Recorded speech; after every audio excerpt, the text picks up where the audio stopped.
Hi and welcome. Here's what's just ahead on Pressing Matters. Record warm temperatures and lack of snow and ice, climate change all but canceled Michigan's winter tourism industry this year, what the future holds and how businesses look to adapt. Going high-tech to reach new lows, the journey to add the latest piece of equipment to help better protect our Great Lakes. Plus, cancer rates continue to rise in alarming numbers, especially for younger adults. What you need to know now to better protect yourself in the future.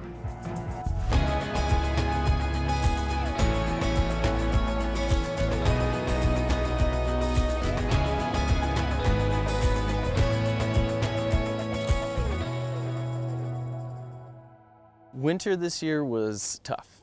Small hills like this might not survive. This winter was one of the worst seasons on record for local ski hills and resorts, a harsh reality of climate change. Hello, I'm Stephanie Mills. Welcome back to Pressing Matters. All across Michigan, the lack of snow and mild temperatures took a massive toll on the winter tourism industry, including places like Snow Snake in Harrison.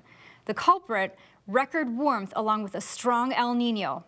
Scientists have been warning about the changing climate for years. Now Michigan's winter recreation businesses are being forced to adapt. We had a few days that we were able to get open, but then we had to close during Christmas, which is really the best time for our business because everyone's on vacation. They want to participate in winter sports. They want to get outside and enjoy it. You know, folks have their family members coming from Florida. They've never seen snow before and they want to check it out. Mick Haley manages Snow Snake Ski and Golf in Harrison. In the winter, enthusiasts pack the hills and tubing course. This year, it didn't matter if you ran a small hill or a major one farther north or even in the Upper Peninsula. Winter never really showed up, and neither did anyone else. It was a really tough, kind of depressing start to the season, but we weren't the only ones. There are definitely a lot other folks. Basically, the entire Midwest suffered pretty similar circumstances with only just a few mountains that had really good opportunity to even open. Most folks were only able to partially open. Past Christmas, though, we had some really good days. Once we did get the snowmaking going, once the snow did come, but then just like the year ending, or just like the year starting late, the year ended early because we had more, high 60-degree days. Central Michigan University meteorologist Zach Johnson says global temperatures keep rising year after year, but a strong El Nino weather pattern compounded this year's warm winter issues in the Great Lakes. We have to think about this as a kind of a two-component issue, right? We have our climate changing. The Earth is warming. And so we see that warming here in around the Great Lakes region. And then we have this, what we call a mode of climate variability, which is the El Nino Southern Oscillation. And this refers to sea surface temperatures in the tropical Pacific, right? They fluctuate. Sometimes they're warmer in a given year and sometimes they're colder. This past winter, it was warmer than average in the tropical Pacific. This temperature variability in the tropical Pacific, we can see its effect on our climate here in Michigan and all over the world. According to the European Union climate agency Copernicus, on a global scale, February 2024 marked the 9th straight month of record-breaking temperatures on Earth. Scientists say the reason is pretty clear.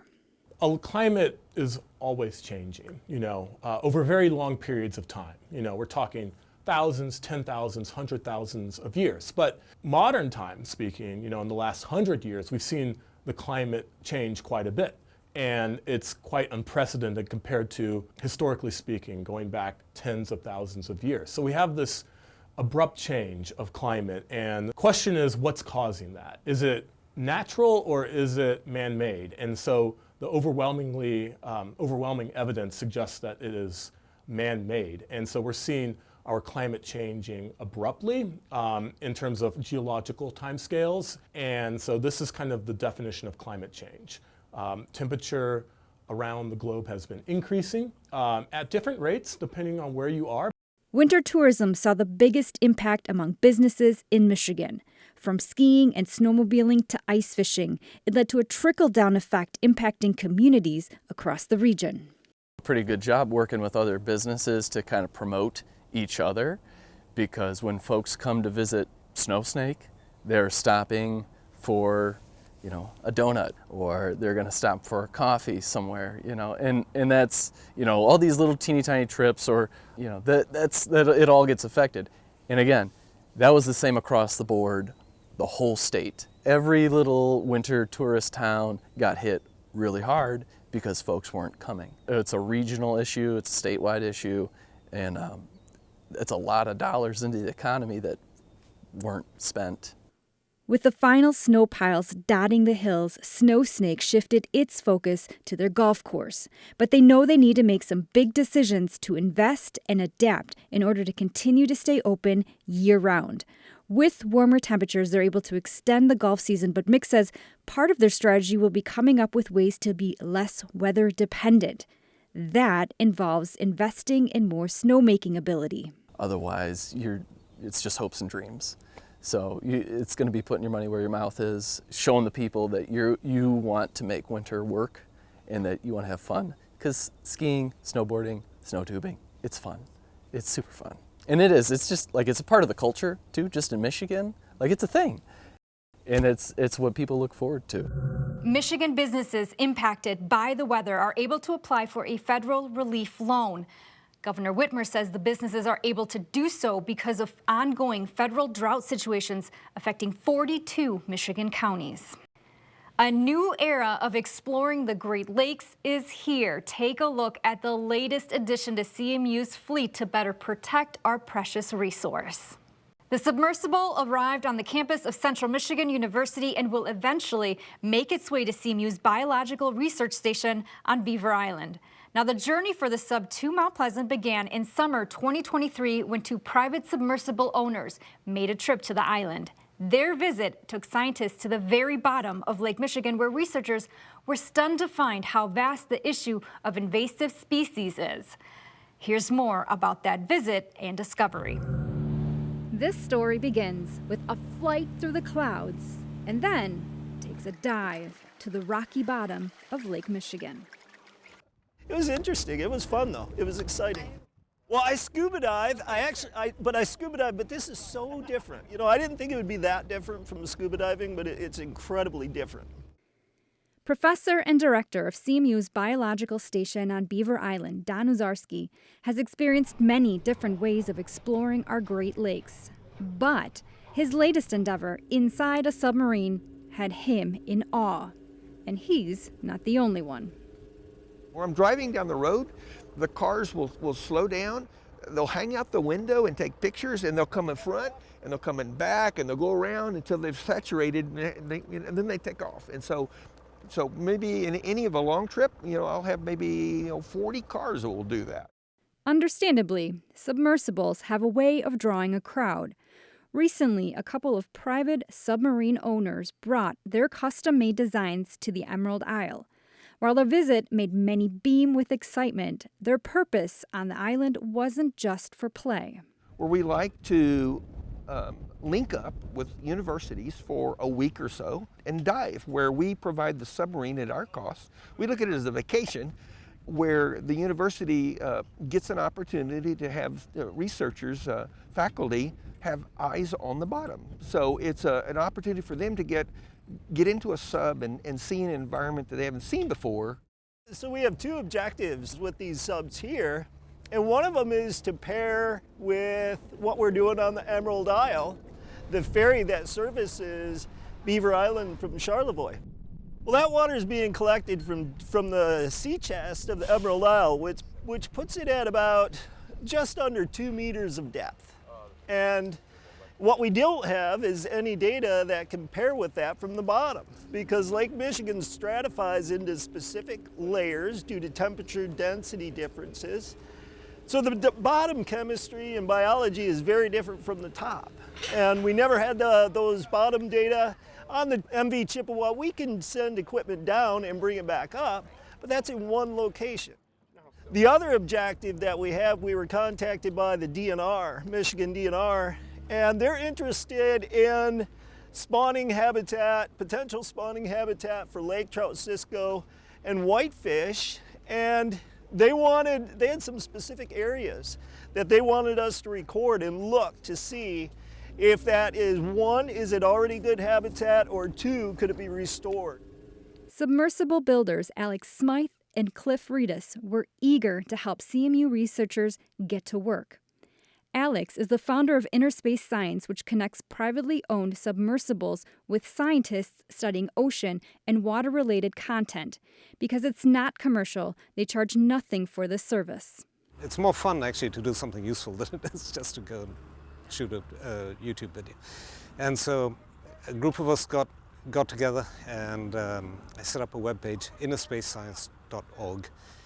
It's not a company, it's not nothing, it's just a webpage that acts as a matchmaking service. So if you are a professor or a researcher or anybody who thinks they could use a submersible, but you don't have one, or you don't have a budget for one, we have submersibles that cost really little to run because we launch from boat ramps. We're not hiring a ship, which is the big expensive item. And we align our vacation days and our leisure recreational dives with the needs of somebody who could use it. So, for example, this is a beautiful place to come spend a few days. Clear water, everything is fantastic. And it's much more rewarding to do something and take graduate students out and they get to see what they've been studying. This is a group of individuals that build these submarines for hobby purposes. So we don't charge for hire. It's not a commercial business. Yeah, we'll let folks take a ride in it if everything is okay, but it's not a paid. We don't take people for pay. Okay, so strictly just a private thing. With their mission in mind, the crew got to work. They launched Alex's two-person submarine into the water from the trailer. After a lesson in how to steer and position themselves in the device, it was time to head into open water, close the hatch, and sink. Director Wazarski spent nearly 2 hours combing the underwater floor and taking water samples. But what he saw with his eyes looking out of the portal window wasn't exactly what he was looking for or hoping for.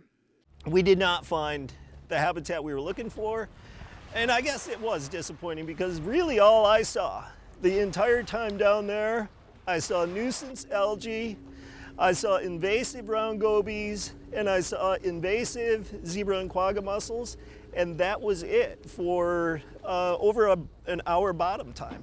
It was a perspective I never had. I've seen the bottom with our ROV, I've seen the bottom scuba diving, but to see that distance of that same nuisance algae, zebra mussels, quagga mussels, and round goby, all of that energy being tied up in nuisance algae and invasive species. Now, because the submarines are designed by hobbyists, each one is a bit different. In addition, with underwater research, the group with Inner Space Science visits schools as part of STEM-based projects, mesmerizing young students. But in northern Michigan, it was the adults who were learning about the sub's limitless possibilities. I think any aquatic research and any marine research could very much benefit from it because you can strap the equipment that you need onto this. It has an arm, so there are 4,000-year-old tree stumps out there, and I was controlling the arm to get a sample of that to be able to carbon date it. And there's just so much you could do with these things that it's unbelievable. And here, once again, the very first shots of the submarine. Director Don Wazarski says they'll be using her for hands-on student development projects to enhance its capabilities before it's in use for research. And when it's ready, Wazarski tells us they'll use it to monitor water quality at depths over long distances, monitor habitat quality, and eventually use it to regularly inspect Line 5 with special equipment that can detect cracks or faults in the underwater pipeline that are not visible to the naked eye. Now, the submarine is named Amik-Doden, meaning Beaver Clan.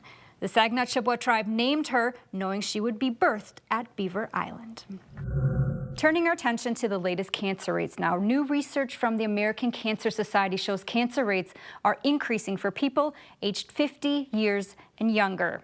Now, there are 3 main age groups established by the American Cancer Society: adults 65 and older, adults 50 to 64 years old, and adults younger than 50.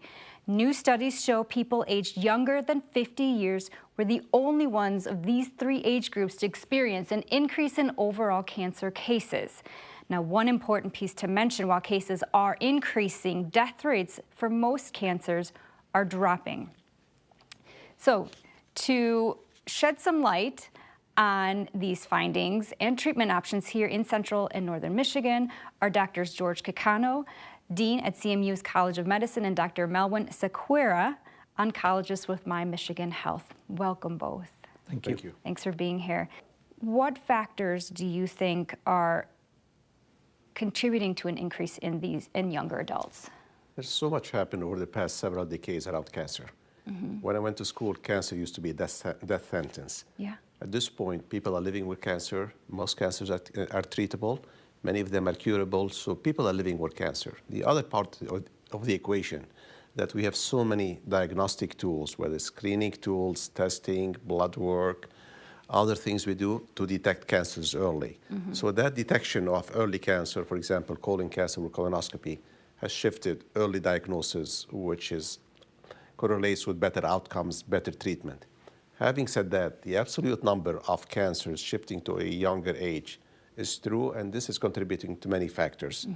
Some of them are lifestyle changes. This links, the cancers you mentioned are mostly GI cancer, so they're linked to diet, they're linked to obesity, poor food choices, and obviously environmental factors. So there are lifestyle changes that's leading to GI cancer like colon cancer, pancreas cancer, gallbladder cancer in a younger population, as well as environmental factors, potential exposure as early as infancy and beyond. So when you say environmental factors, what exactly do you mean? Is it things that we're breathing? Is it things that we're eating? You know, you did mention diet, but how about those additional environmental factors? So as Dr. Kekano mentioned, it's all a combination of our genetic makeup, our interaction with the environment, and finally our lifestyle changes and modifications we need to make to live a healthy lifestyle. Now, talking about dietary changes, it has a significant impact on colorectal cancer and the rates of increased colorectal cancer we are seeing. So making healthy choices are very important, including reducing the amount of sugary beverages we consume, ultra-processed foods that we eat, increasing the amount of fiber in our diet. We know that increasing amount of fiber is important to changing the biome, the microbiome that lines our gut. And that's a very important factor that we need to take into account.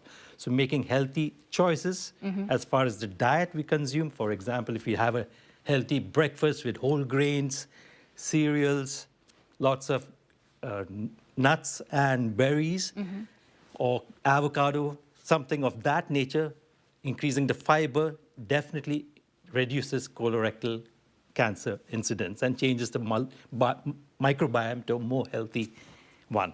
And we talked ahead of time, colorectal cancer is the number one, has seen the biggest increase in cases, correct? That's correct. Okay.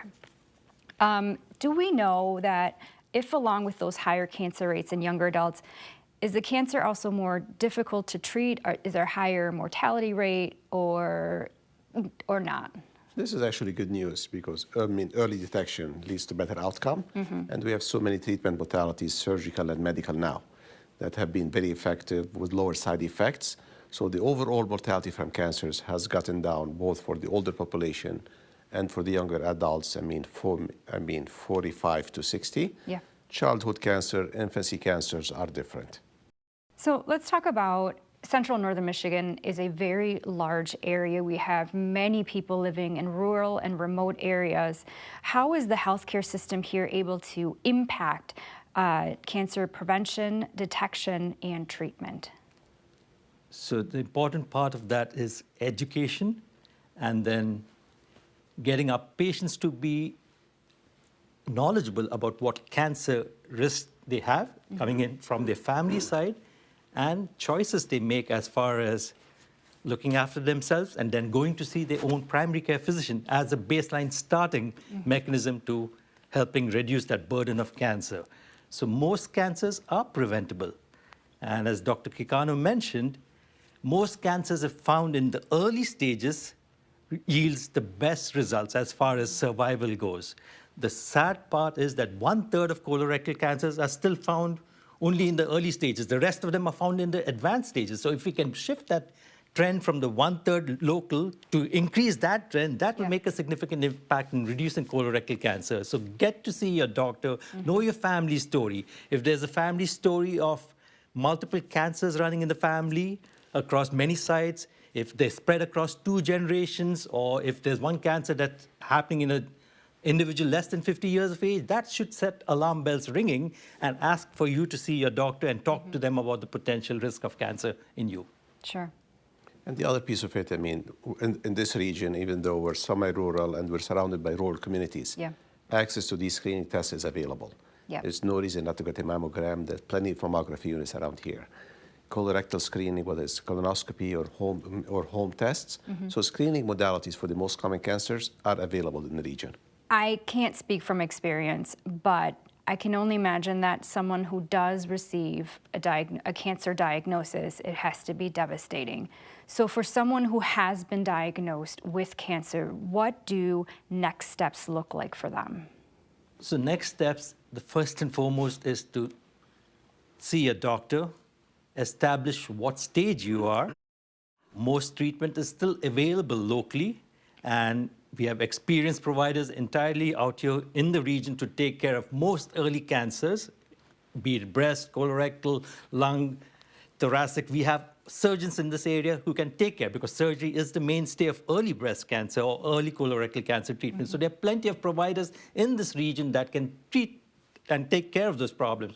But in addition, we have medical oncologists, radiation oncologists spread throughout this entire mid and northern part of our state that can readily take care of you and provide you with the best initial care. Obviously, we are all in communication and work with our academic partners across the health system to provide the advanced and specialized, personalized care that occasionally a patient may need. But see your doctor first, get to see the subsequent specialists that go and make your treatment well for you. Actually, I mean, cancer is no different than the majority of healthcare. It's a team sport. It's not an individual care at this point. Cancer centers, I mean, like we have in the region, you have a social worker, you have psychologists, you have nurses, you have someone who's going to help you and your family and your loved one throughout the journey. So support services in existing centers, in this hospital in the region, outside the regions are there. So there's many other venues that patients affected, their loved one too, can be supported to go through that journey. Absolutely, that's a great point. It's a team effort. Different cancers, I imagine, require different treatment options. And this also probably varies, but how long can treatment last? Can someone be cured?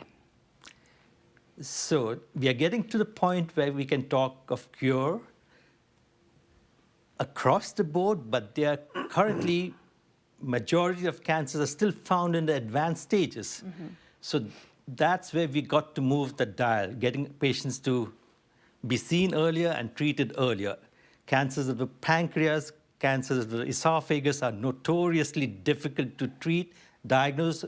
Cancers of the ovary and uterus sometimes can also be notoriously difficult to diagnose and treat early. But yes, we are getting better with better surgical care, better chemotherapy, immunotherapy, and targeted care for all of that. So I have not given up hope on making cancer curable someday. The glass is half full too. People with certain types of cancer, people can live a normal life. Breast cancer detected early in women. You get a mastectomy, you get treatments, you get appropriate care, you're cured from if detected early. Prostate cancer in man is a chronic disease. Cervical cancer in women that comes from a virus now, it's absolutely treatable. So certain cancers are curable, are treatable. Other ones, if advanced, if you pick them at the late stage, that's a different story. Got it. Well, just to reiterate, best practices in terms of cancer prevention. Let's talk about that again. Early detection, right? Early detection. Early detection, yearly screenings. Sure. Starting at the age of 45 for majority of cancers, for breast cancer, for colorectal cancer. Obviously, if there is a family story, like prostate cancer running in the family, pancreatic cancer running in the family, get to speak to your doctor earlier than those recommended ages. And maybe even talking to your family too, just Sure. getting yourself up to speed. That's definite. Know your family story. I keep saying that. Know your family story, because cancers do tend to run in the families. So if you know your family there's a cancer running in that family, speak to your doctor earlier about starting screening practices earlier as well. Definitely. Lifestyle changes. Smoking is a big one. Smoking. We have a higher incidence of smoking in this region than we have in many other parts. So smoking is a big one here. Obesity and diet, like Dr. Sequoia mentioned earlier. Diet changes, less processed food, more natural food, less sugar. Obesity as it ties in to many GI cancers. Sure, absolutely. All right. Well, thank you both for taking the time to be here today. We appreciate having you here. Thank you. Thank you very much.